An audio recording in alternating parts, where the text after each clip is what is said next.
오늘은 사순절 첫 주일이 되겠습니다. 예수님의 고난의 여정을 우리가 묵상하는 절기가 되겠지요. 지난 수요일 날 우린 제2의 수요일을 시작을 했습니다. 우리가 다 타버린 죄와 같은 존재이고 더 나아가서 참 우리는 한 줌의 흙으로 돌아갈 존재인데 하나님은 예수님을 보내셔서 십자가에서 또 부활을 통해서 우리를 재창조하셨어요. 그래서 누구든지 십자가를 바라보는 눈이 열리면, 누구든지 회개하고 하나님 앞에 돌아가기만 하면 그리스도 안에서 생명을 얻고, 여러분 이 십자가의 복음은 우리의 삶에 영원한 생명을 가져다 주는 겁니다. 저는 오늘 여러분들이 십자가를 바라보는 눈이 열리기를 축복합니다. 십자가의 복음을 믿으시기를 축복합니다. 십자가는 기독교의 핵심인 것입니다. 십자가는 예수님이 여러분 어떻습니까? 못 박혀 죽으신 곳입니다. 십자가는 두 나무가 못에 박혀서 T자형도 있고 십자가형도 있습니다. 십자가는 로마에서 사형을 집행하는 형틀이었습니다. 그래서 죄인이 십자가에 못 박혀 죽을 때에 어디까지 놓았느냐? 여러분 손이나 발이나 못을 박고 죽을 때까지 그냥 매달아 놓았던 것이, 끔찍한 것이 십자가의 형틀이 되겠습니다. 그때 어떻게 우리 그리스도인들은 이 죄인들의 형틀인 이 십자가를 우리의 상징물로 만들었을까요? 초대교인들은, 오늘날 우리 그리스도인들은 어떻게 그 십자가와 우리의 정체성을 동일시하고 있을까요? 원래 십자가는 믿음의 뜰인 자들에게는 구원이고 하나님의 능력이고 우리의 전부인 것입니다. 그런데 어느 순간부터 십자가는 사라져버리고 형식화되어 가고 있음을 우리가 바라보게 되는 것입니다. 그래서 예일대학교의 신학을 가르쳤던 조지 린드백 교수는 이렇게 이야기를 합니다. 십자가는 이제 죽어버린 상징물이 되었습니다. 한때 십자가가 서 있던 그곳에 이제는 공허한 공간이 되어버린 것입니다. 말씀하고 있습니다. 여러분, 우리가 그토록 소중하게 여겼던 이 십자가가 어느 한순간에 상징물로 전락해버리고 말았습니다. 물론 여전히 교회 첨탑에도 십자가는 있습니다. 성경책에도 십자가는 새겨져 있습니다. 우리가 걸고 다니는 목걸이에도 십자가는 있고 기독교 백화점에서 파는 모든 장식물에도 십자가는 여전히 있습니다. 우리는 특별히 차에도 십자가를 걸고 다니고 있습니다. 그러나 십자가의 삶은 살지 못하고 있습니다. 어쩌면은 포스트 모던 시대를 살아가는 이 시대에 간당간당 그저 명맥을 유지하고 있을지도 모르겠습니다. 그래서 많은 사람들이 우리 기독교를 향해서 이야기합니다. 현대에 뭘 그렇게 그리스도인들은 십자가에 대해 강박관념을 갖고 있는가? 뭘 그렇게 오늘 같은 시대에 그 끔찍한 십자가가 왜 우리에게 필요한 것인가? 반문하고 있고, 여러분 도전하고 있는 시대에 우리가 살고 있습니다. 실질적으로 이사야 선지자가 볼 때에도 이사야서 53장 3절에서 마치 사람들이 그에게서 얼굴을 가린 것 같이 멸시를 당하였다 이야기합니다. 선지자가 보아도 사람들은 십자가를 싫어했고 멸시했습니다. 그런데 하나님은 그 십자가를 통하여 그가 찔림은 우리의 허물을 인하며 그가 상함은 우리의 죄악을 인함이라. 오히려 예수님을 십자가에 내어주고 여러분 우리를 구원하셨음을 또 이사야는 바로 뒷절에서 이야기를 하고 있습니다. 오늘날 그럼에도 불구하고 십자가는 여전히 우리에게 필요한 것입니다. 십자가가 사라지면 기독교는 사라지기 때문에 그렇습니다. 십자가 없는 기독교는 없습니다. 왜 십자가가 필요한가? 기독교는 반드시 필요한데 몇 가지 이유가 있습니다. 첫째는 십자가는 하나님의 영원한 계획을 이루기 때문에 그렇습니다. 물론 예수님께서도 왜 이 십자가가 필요한가 의문을 던지셨습니다. 그래서 십자가를 앞두고 겟세마네 동산에서 기도하실 때 하나님 앞에 묻습니다.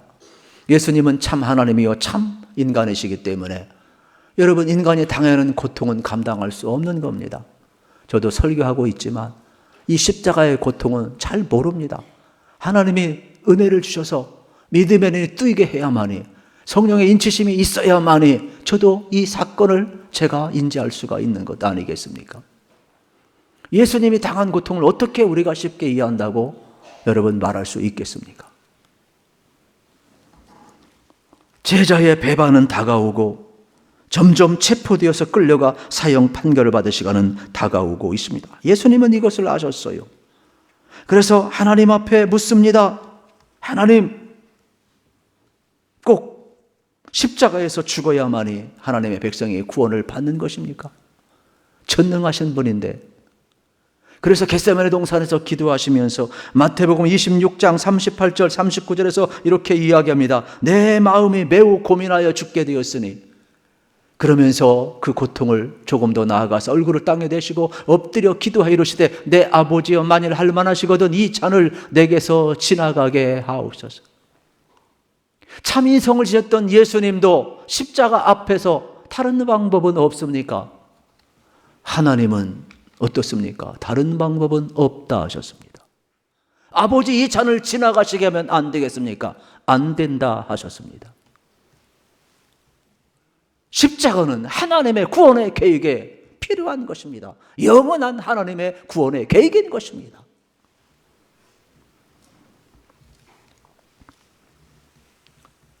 예수님께서도 부활하신 후에 당혹해하는 두 제자, 엠마오로 향하는 두 제자에게 나타나셔서 말씀을 풀어줍니다. 두 제자도 이야기합니다. 왜 굳이 예수님이 십자가에 죽어야 했단 말인가? 십자가의 죽음으로 모든 것이 끝난 것인가? 엠마오로 향하는 두 제자는 절망에 빠져서 나아갑니다. 그때 부활하신 주님 나타나서 뭐라고 이야기합니까? 말씀을 풀어주시면서 이렇게 이야기를 합니다. 누가복음 24장 26절입니다. 그리스도가 이런 고난을 받고 자기의 영광에 들어가야 할 것이 아니냐. 이미 하나님께서 예고하신 대로 그리스도께서 고난에 들어가야 하나님의 영광에 들어간다는 것 아니겠습니까? 하나님의 계획은 피할 수 없다라는 것입니다. 따라서 우리 그리스도인들은 이 예수님의 십자가를 믿고 붙들어 왔고 가르쳐 왔고 신앙을 계승해 왔습니다. 오늘 본문도 베드로가 이 십자가를 바라보라고 설교하는 내용이 되겠습니다. 베드로는 성령 충만해서 요엘 선지자의 예언을 그대로 인용합니다. 누구든지 주 예수의 이름을 부른 자는 구원을 얻으리라. 할렐루야. 똑같습니다. 예나 지금이나 메시지는 하나입니다. 주 예수를 믿으라. 누구든지 주 예수를 믿으라. 그의 이름을 부른 자는 구원을 얻는다라는 것입니다. 그러면서 요엘 선지자를 통하여서 이 구원의 날이 오게 될 터인데 장차 주의 날이 올 것이다. 하나님의 날이 올 것이다. 물론 그 날은 예수님의 제 이름으로 완성될 것입니다. 그러나 그 날에는 하나님의 심판과 하나님의 영광이 드러나게 될 것이다. 믿는 자와 믿지 않는 자는 각각 심판을 받게 될 것이고 믿는 자는 영광으로 들어갈 것이지만 믿지 않는 자에게는 영원한 심판, 지옥이 그들에게 있을 것이다. 그러므로 그 날이 돌아오기 전에 너희들은 누구든지 주 예수를 믿으라. 주의 이름을 부르라. 그리하면 구원을 얻을 것이다. 그분이 누구인지 너희들 알지 않느냐. 그분은 바로 예수 그리스도다. 그분은 이 땅에 오셔서 우리를 위해 고난받으셨고 십자가에 못 박혀 죽으셨지만 하나님은 3일 만에 부활하사 우리에게 영원한 생명을 주시는 믿음의 주가 되게 하셨다. 그 예수님을 지금 베드로는 설교하고 있는 내용을 오늘 보게 되는 것입니다. 그러면서 22절에서 이렇게 이야기합니다. 이스라엘 사람들아 이 말을 들으라. 지금 베드로 설교의 여러분 핵심이 뭡니까? 너희들이 이 메시아를 보았지 않느냐? 우리는 이 메시아를 모르고 예수를 십자가에 못 박았지 않느냐? 그러나 이 예수는 어떤 분인지 아느냐? 너희도 아는 바와 같이 하나님께서 나사렛 예수로 큰 권능과 기사와 표적을 너희 가운데서 베푸셨다 그랬어요. 예수는 누구냐? 나사렛 예수래요. 가장 여러분 가난한 사람들이 사는 것. 어떻게 보면 예수님의 이 사역 가운데 가장 겸손한 표현이 바로 나사렛 예수가 되겠지요. 그런데 하나님께서는 어떻습니까? 예수 그리스도가 메시아인 것을 큰 기사와 큰 능력과 이적과 표적을 행하면서 드러내셨다. 메시아임을 드러내셨다라고 이야기하는 내용을 보게 되는 것입니다. 여기서 큰 권능이라는 단어는 잘 쓰는 단어가 아닙니다. 그저 표적과 기사, 이적을 이야기했었죠. 그렇다면 큰 권능이라는 단어를 앞에 강조한 것은 여러 가지 하나님이 하시는 사역을 통하여서 신적인 능력을 드러내고 예수가 우리가 기다린 메시아다, 이거를 성경은 이야기하고 있다. 베드로는 설교하는 내용이 되겠습니다. 그렇습니다. 오늘 베드로 설교 가운데 23절에 보면 예수님이 오셔서 십자가에 못 박은 것은 하나님의 뜻이라고 강조합니다. 우리 23절을 읽겠습니다. 그가 하나님께서 정하신 뜻과 미리 아신 대로 내준 바 되었거늘 너희가 법 없는 자들의 손을 빌려 못 박아 죽였으나. 아멘. 예수님이 십자가에 못 박는 것은 하나님이 정하신 뜻이라는 겁니다. 미리 아신 것이라는 겁니다. 이미 하나님이 내어준 바 허락되었다라는 것입니다. 그런데 우리는 법 없는 자들의 손, 로마의 손에, 로마의 군병에 의해서 예수를 십자가에 못 박는 일에 내어 주었다라고 말씀하는 장면을 보게 되는 것입니다. 예수 그리스도의 오심도, 예수 그리스도의 십자가도 다 전부 다 뭐라고 하나님의 계획이요 미리 하신 바라고 이야기합니다. 왜요? 인류의 구원 사역을 위해서는 십자가가 필요했습니다. 예수님만이 이 죄 문제를 해결할 수 있기 때문에 그렇습니다. 신학적으로 우리가 이 구절에 관련해서 오해를 풀어야 합니다. 하나님이 다 예정하셨다면 뭐 죄 짓는 사람도 다 면책이 되겠네. 아닙니다, 여러분. 성경은 뭐라고 이야기를 합니까? 우리에게 여러분 모든 건 하나님의 목적과 예견에 의해서 다 이루어지고 벗어나지 않는데 우리에게 하나님은 자율적 행위를 허락해 주셨습니다. 그러므로 예수를 팔고 예수를 십자가에 못 박는 일은 정한 바 된 일이지만 그러한 가증한 일을 행하는 자는 화가 있을지니라. 차라리 가룟 유다를 향하여 내가 태어나지 않았으면 더 나을 뻔하였노라 라고까지 말씀을 하셨습니다. 주님의 죽으심과 그의 부활은 사도행전의 핵심 교리요 복음이 되겠습니다. 오늘 본문 속에서도 예수가 누구인지 드러나기 위해서 메시아임을 드러나게 큰 권능과 기사와 표적을 행하게 하셔서 예수가 메시아임을 드러냈는데 어떻습니까? 예수님을 이 땅에 사망의 권세가 그를 묶어둘 수 없다 그랬습니다. 부활하셔서 하나님 보좌 우편에 승천하셨음을 이야기하는 내용이 되겠습니다. 그래서 예수님이 공생애 동안 말씀하신 것, 그분의 신성, 그분의 능력, 그분의 목적, 죽음조차도 예수님을 무덤에 가둘 수 없었음을 이야기하며 예수님이 참 메시아임을 드러내고 있는 내용을 보게 되는 겁니다.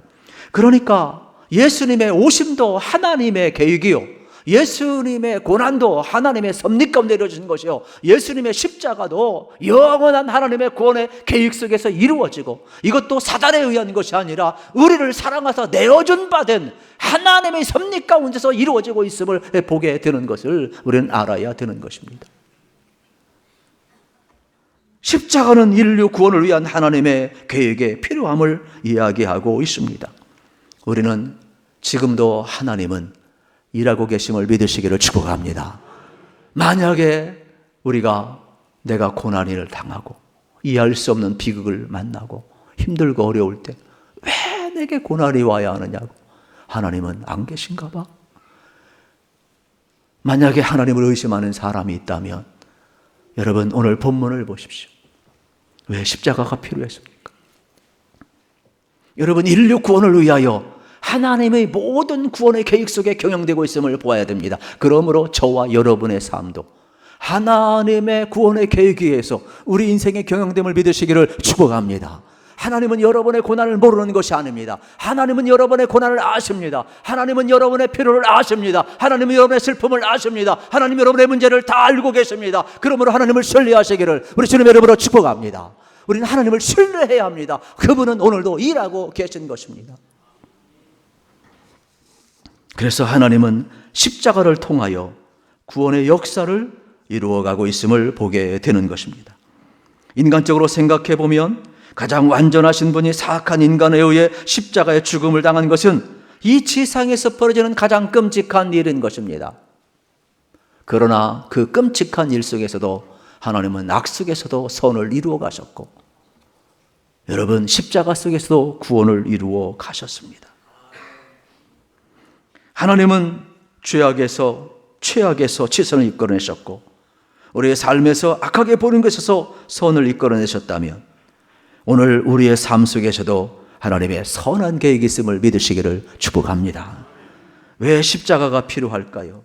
왜 예수님이 십자가에 죽어야만 할까요? 무엇을 위해 십자가가 필요한 것입니까? 십자가는 하나님의 계획으로 된 것이지만 그것이 인간을 죄에서 구원한 유일한 방편이기 때문에 그렇습니다. 사실 더 쉽게 이야기하면 예수님의 십자가는 여러분 지옥이 있기 때문에 필요한 것입니다. 만약에 천국과 지옥이 없다면 예수님의 십자가는 필요가 없습니다. 여러분, 우리가 죽음으로 끝난다면 굳이 예수님이 십자가를 죽을 이유가 없습니다.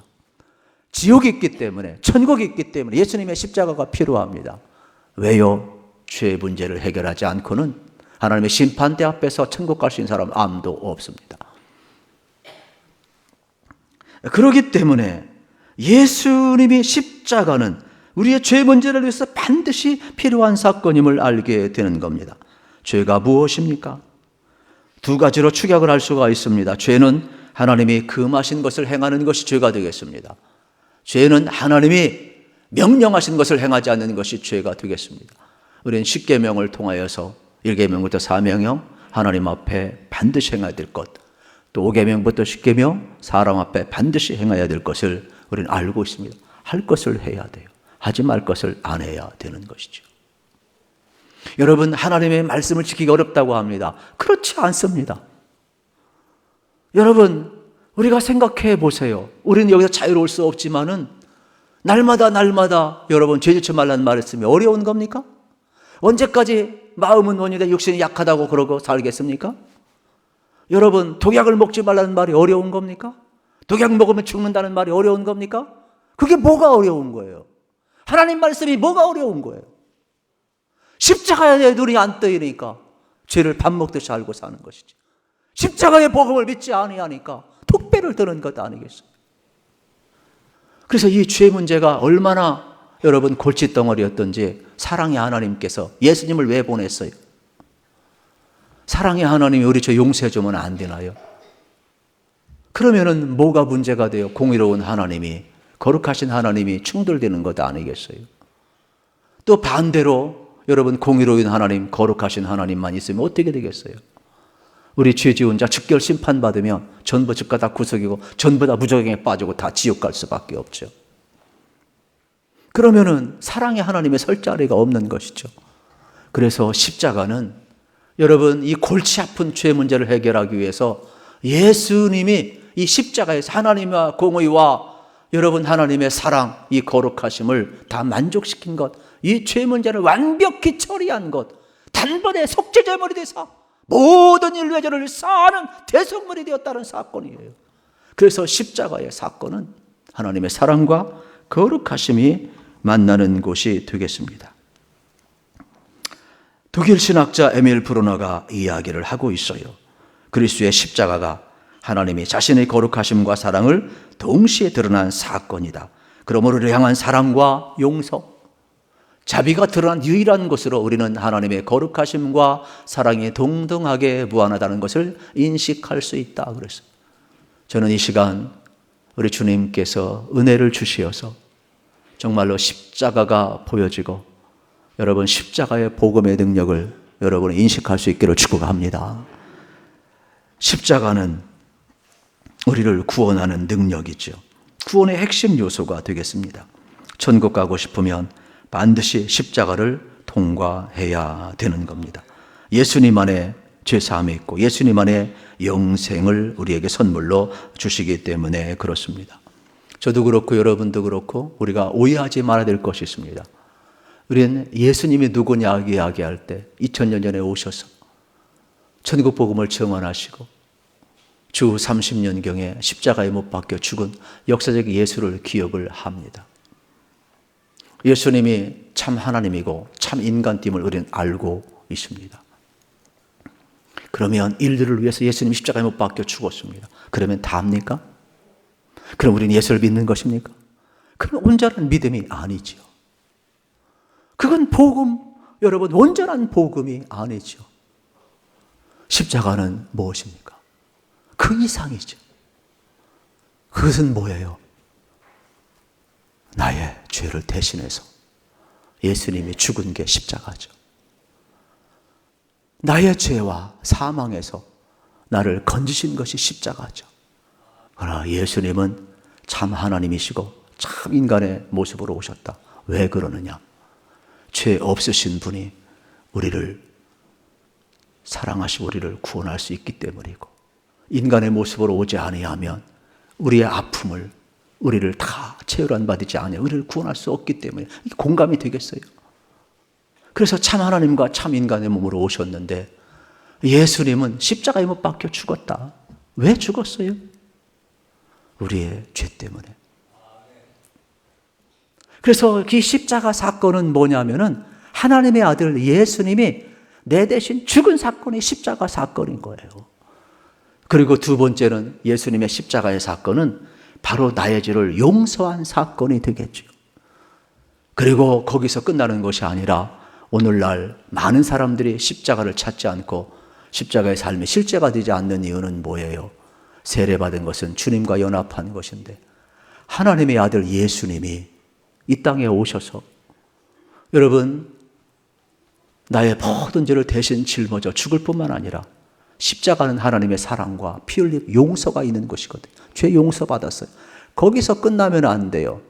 우리의 삶은 어떠한 삶을 살아가냐? 세례받는 것은 주님과 연합되는 것이고 주님과 결혼하는 것인데 새로운 삶을 살아야 돼요. 왜 세상 사람들이 십자가에 대해서 왜 강박관념을 갖느냐? 왜 그리스도인들을 향하여서 왜 이렇게 힘들어하는지 아십니까? 왜 친절한 금자씨처럼 너나 잘하라고 이야기하는 줄 아십니까? 주님과 연합되어서 변화된 삶을 살지 않기 때문입니다. 우리가 예수를 믿는다고 하면서 예배를 드린다고 하면서 신앙생활을 하면서도 변화된 삶을 살지 않습니다. 그래서 세상 사람들이 그리스도가 역겨운 거예요. 기독교가 역겨운 거예요. 오늘날 교회를 향하여 그렇게 이야기하는 겁니다. 세례받고 십자가에 눈이 뜬 사람은 예수님과 연합되어서 하나된 삶을 사는 것입니다. 변화된 삶을 살아가는 것이에요. 그래서 세례가 그토록 중요한 것이 되겠죠. 여러분 세례 받으셨다면 주님과 여러분 연합된 삶을 사는가 점검을 하셔야 돼요.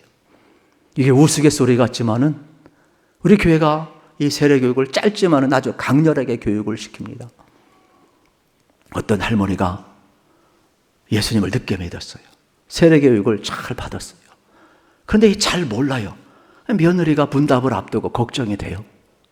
그래가지고 어머니, 목사님이 문답할 때 예수님이 누구냐고 물으면 대답 잘해야 돼요. 뭐라고 대답해야지?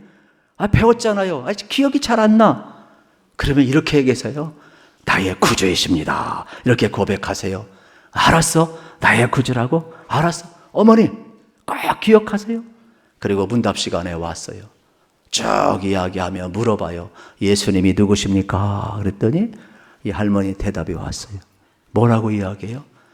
목사님, 예수님은 우리 며느리의 구주래. 그랬어요.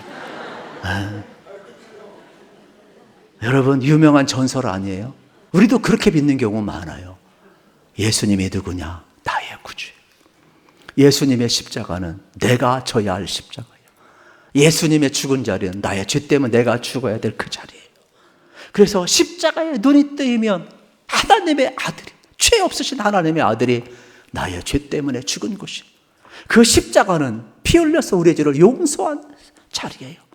그 십자가는 다시금 우리를 새로운 피조물로 만드셔서 주님과 연합되어서 새 생활할 수 있고, 그래서 내가 죽어진 걸 믿으셔야 돼. 우리 한번 고백합시다. 나는 예수님과 함께 죽었습니다.